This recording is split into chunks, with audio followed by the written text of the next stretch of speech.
नमस्कार मित्रांनो, मी स्वाती तोरसेकर एशा पृथ्वीमध्ये तुमचं स्वागत करते. बायडेन प्रशासन आणि मोदी सरकार यांच्यामध्ये सख्य बिलकुल नव्हतं आणि ही बाब जी आहे ती गेली काही वर्ष प्रकाशात आलेली आहे. ती काही गुलदस्त्यात ठेवली गेलेली नव्हती. G20च्या बैठकीसाठी जेव्हा जो बायडेन इथे आले तेव्हापासूनचं त्यांचं जे वागणं आहे किंवा त्याच्या आधीपासूनचं सुद्धा हे संशयास्पदच होतं. उदाहरणार्थ त्या बैठकीसाठी बायडेन आले तेव्हा ते दिल्ली विमानतळावर उतरल्यानंतर त्यांचा सगळा लवाजमा गेला तो पहिल्यांदा पंतप्रधान निवासाकडे. आणि असं म्हणतात की पन्नू प्रकरणामधलं पहिलं जे त्यांनी भारत सरकारला सांगितलं की तुमचे रॉचे काही अधिकारी आणि तुमचे दलाल हे अमेरिकेमध्ये ढवळाढवळ करतायत, हस्तक्षेप करतायत आणि पन्नूची हत्या करण्याचा त्यांनी प्रयत्न केलेला आहे. हे प्रकरण सगळं पंतप्रधानांच्या थेट कानावर घालायचं काम हे त्या बैठकीमध्ये जो बायडेन आणि त्यांच्या सगळ्या सहकारी टीमनी केलं असं सांगितलं जातं. तिथपासून तुम्ही बघाल तर पन्नू प्रकरण जे आहे ते सुद्धा उकरून काढलेलं प्रकरण आहे हे तुमच्या लक्षात येईल.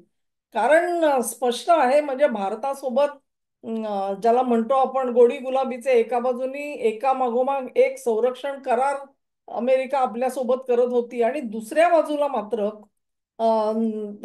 धर्म स्वातंत्र्याच्या विरोधातला तो इंडेक्स काय अभिव्यक्ती स्वातंत्र्याच्या असेल, त्याच्यानंतर भारतामध्ये कसे बलात्कार होतात आणि इथल्या कामगारांवरती कसे अन्याय होत आहेत, पैसे लुटले जात आहेत, इथे मुस्लिम सुरक्षित नाहीत, महिला सुरक्षित नाहीत, मुलं सुरक्षित नाहीत वगैरे वगैरे. अगदी भारतामध्ये म्हणजे भुके कंगाल लोक आहेत, त्यांना दोन वेळ अन्न नाही जेवायला आणि सरकार उदासीन आहे, त्यांच्याकडे बघत नाही. अशा पद्धतीचे एका मागून एक रिपोर्ट्स आपण बघितले. सरकार केवळ मोदी सरकार नाही तर विरोधी पक्षांची सरकार जिथे आहेत तिथे सुद्धा ज्यांना कंत्राट मिळाली आहेत अशा गौतम अदानींना लक्ष बनवलं गेलं दोनदा, एकदा नाही तर दोनदा, कमीत कमी दोनदा.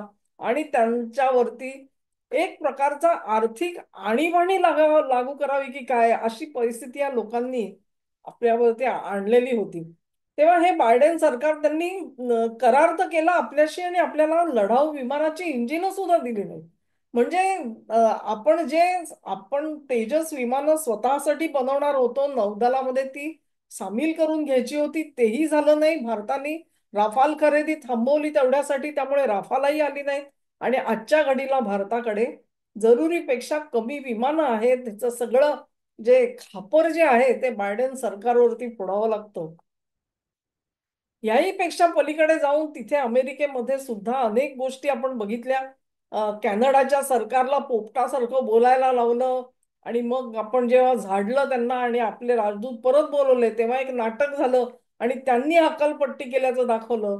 इथून भारताने दोन वेळा त्यांचे परत पाठवले, एकदा जवळजवळ 30-40 लोकांना परत पाठवले. इतक्या लोकांची इथे गरज नाही, यांना घेऊन जा परत म्हणून सांगितलं. आणि दुसऱ्यांदा तर त्या राजदूताला काही लोकांनी सांगितलं की हे अमुक अमुक लोक हे आम्हाला या देशामध्ये नकोयत म्हणून. तेव्हा अशा प्रकारे हे सगळं वातावरण गढूळ करण्याचा केवळ तिथेच नाही थांबलं तर न्यूझीलंड आणि ऑस्ट्रेलियाला सुद्धा फितवलं. भारताविरुद्ध स्टेटमेंट द्या, ब्रिटनला फितवलं, त्यांनी सुद्धा स्टेटमेंट दिली.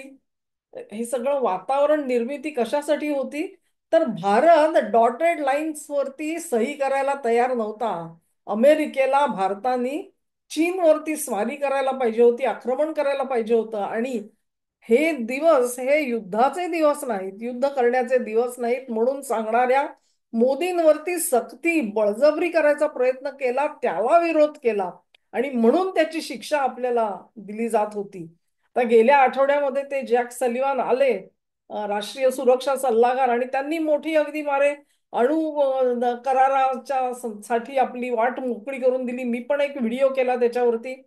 आणि सर्वात महत्वाचं इंडियन रेअर अर्थचं नाव त्याच्यातनं काढून टाकल्यामुळे त्याच्यामध्ये काही पुढे पाऊल टाकता येईल असंही मी म्हटलेलं होतं. परंतु त्याच्यावरची शाई वाळते न वाळते तोपर्यंत बायडेन सरकारने आता पुन्हा एकदा आर्थिक निर्बंध घालण्याची पावलं उचललेली आहेत. आणि त्याच्यामध्ये ज्या भारतीय कंपन्या ह्या रशिया कडून तेल खरेदी करतात त्याच्यावरती प्रक्रिया करतात आणि ते युरोपाला विकतात. अशी जी एक आपण सप्लाय चेन बनवलेली होती, सगळा पुरवठा करत होतो, त्याच्यावरती आक्षेप घेत ह्या कंपन्यांवरती आर्थिक निर्बंध अमेरिकेने आता लागू केलेले आहेत. तेव्हा अगदी डिसेंबर महिन्यामध्ये नवं डील झालं भारत आणि रशिया यांच्या सोबत, आणि त्याच्यामध्ये दर दर दिवसाला 5 लाख बॅरल ऑइल हे भारतामध्ये आपण आणायचं ठरवलं. त्यानुसार जवळजवळ 13 किंवा 14 बिलियन डॉलर्सचा हा सगळा हिशोब आजच्या तेलाच्या भावानुसार पुढे किती होईल माहिती नाही. परंतु त्यानुसार एवढं मोठं जे आपण करार केला, त्याच लोकांवरती अमेरिकेने निर्बंध लावले. एवढंच नाही तर जे ते टँकर्स जे असतात त्या कंपन्यांवरती सुद्धा लावले, अर्थातच इन्शुरन्स देतात त्याही कंपन्यांवरती लावले. अशा प्रकारे एक वातावरण असं तयार केलेलं आहे की कुठूनही ही खरेदी जी आहे ती फलद्रूप होऊ नये, भारताला तो पुरवठा मिळू नये. तर अनेक जण म्हणतात की त्यांचा हेतू हाच आहे की ती खरेदी थांबवा आणि भारताने अमेरिकेकडून तेल घ्यावं. परंतु रशिया ज्या किमतीला जर तेल देते आहे ते अमेरिका देणार असेल तर भारताला काही प्रॉब्लेम नाही. एक तर आमचा करार झालेला आहे, तो आता रद्द करणं कठीण आहे, त्याच्यामध्ये विघ्न येणार नाहीत. इथून घ्यायचं तेल तरी सुद्धा भारताची गरज आहे ती वाढतीच राहणार आहे. पण हे सगळे गोष्टी ज्या आहेत ह्या टेबलावर बसून सोडवायच्या गोष्टी आहेत. त्याच्यासाठी आर्थिक निर्बंधापर्यंत हे सरकार गेलं. ह्याचाच अर्थ असा की किती मोठा हलकटपणा जाता जाता बायडेन सरकार करून गेलेलं आहे याची तुम्हाला खात्री पटेल. आता ट्रम्प सरकारला त्यांना कळतं आहे की ट्रम्प सोबत भारताचे संबंध जे आहेत ते आपल्या सरकारपेक्षा नक्की चांगले आहेत. मी असं म्हणत नाही की मोदी आणि ट्रम्प म्हणजे मोदींनी फोन करायचा आणि ट्रम्प हो हो हो मोदी करतो हो मी, असं काही ते करणार आहेत असं नाहीये. कुठे ना कुठेतरी खटके उडणारच आहेत, कुठेतरी मतभेद होणारच आहेत. पण ज्या प्रकारे मी म्हणेन की अन्यायकारक रित्या वागवण्याचा प्रयत्न बायडेन प्रशासनाने केला भारताला, तसं ट्रम्पच्या बाबतीमध्ये त्या प्रमाणामध्ये होणार नाही. एक बिझनेस डील्स होऊ शकतात व्यापारामध्ये, हात पिरगळण्याची कामं चालतात. इथे हे हात पिरगळण्याचं काम नाहीये, ही भारताला शिक्षा देण्यात आलेली आहे. लक्षात घ्या, तुम्ही रशियाला वाचवलं. भारताचं जर का हे डील नसतं ना तर रशिया युक्रेन युद्ध लढू शकला नसता, आणि रशियाला नामशेष करणं ह्या हेतूनी ते युद्ध सुरू केलं गेलेलं होतं. आणि त्याच्यात सर्वात मोठा मोडता अडसर हा मोदींमुळे आला, हा त्यांच्यावरचा राग आहे.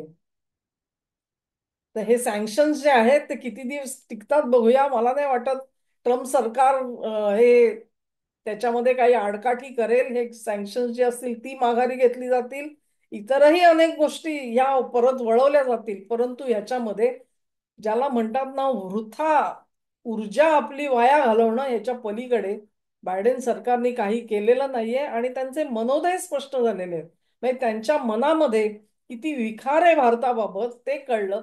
आणि ह्यांच्या वांत्या काही अजूनही थांबलेल्या नाहीयेत. त्यांना सणसणीत काहीतरी कोणीतरी औषध देण्याची मात्र गरज आलेली आहे. 4 दिवस उरलेत, सत्तेवरून बाहेर बाजूला झाले की भरपूर वेळ मिळेल, बसा औषधं घेत. नाहीच तुम्हाला जमली तर या, आमचं योगशास्त्र आहे, आयुर्वेद आहे, ते शिकवतील तुम्हाला काय करायचं. त्या वांत्या कशा थांबवायच्या. आणि त्याला म्हणतो ना आपण काम क्रोध मद मत्सर मोह हे सगळे बाजूला ठेवून काम करणारा एक पंतप्रधान भारतामध्ये काय करतो आणि देशासाठी कण आणि कण झिजण्याचा प्रयत्न करतोय ते सगळी जनता बघते, एवढं मात्र विसरू नका. कारण हेच बायडेन प्रशासन आणि त्यांचे पिट्टे अजून सुद्धा स्वप्न बघतायत की भारतामध्ये मोदींना खाली कसं खेचता येईल. राहुल गांधींचं ते वक्तव्य आठवतंय ना तुम्हाला? ते काय म्हणतायत, मी लढतोय कोणाविरुद्ध, तर देशाविरुद्ध लढतो तुम्ही. म्हणजे बीजेपी विरुद्ध लढले, RSS विरुद्ध लढले, मोदी सरकार विरुद्ध लढले, हेही आम्ही समजू शकतो. पण आमचा लढा या देशाशी आहे. तेव्हा राहुल गांधी कुठल्या देशाचे आहेत, तुम्ही भारतीय आहात की नाही, हा प्रश्न आहे. हे असले पिट्टे हाताशी घेऊन जर का ही मंडळी भारत जिंकायचा प्रयत्न करणार असतील तर त्यांच्या मूर्खपणा, बालबुद्धी नाही, पोरकटपणा सुद्धा नाही, हा निव्वळ हलकटपणा आहे. ह्याला राक्षसी वृत्ती म्हणतात आणि तिचा नायनाट व्हायलाच पाहिजे. बायडेन ह्या सगळ्यामध्ये कसे गुंतले मला माहित नाही, पण ट्रम्प ह्याच्यापासून दूर राहतील ची मला खात्री आहे. मित्रांनो, तुम्हाला व्हिडिओ आवडला असेल अशी आशा करते. तुम्हाला आवडला असेल तर ही लिंक शेअर करा, व्हिडिओला लाईक करा, चॅनेलला सबस्क्राईब करा आणि तुमचं सहकार्य कायम माझ्यासोबत राहू द्या. नमस्कार.